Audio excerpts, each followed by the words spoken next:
If you're looking to level up your screenshot game on your MacBook, this is the video for you. I'm going to walk you through two different shortcuts you can use to take better screenshots. First, I'll use this photo as an example. To take a screenshot of a selected area, press Command plus Shift plus 4.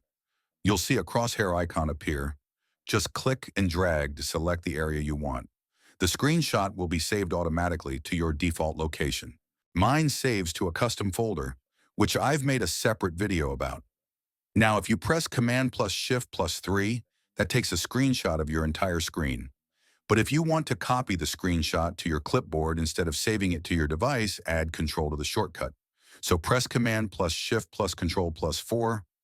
This lets you select a custom area and copies it to your clipboard instead of saving it. This is perfect if you want to paste it directly into Photoshop, Canva, or any other app. And just like before, pressing Command plus Shift plus Control plus 3 will copy a full screen screenshot to your clipboard too.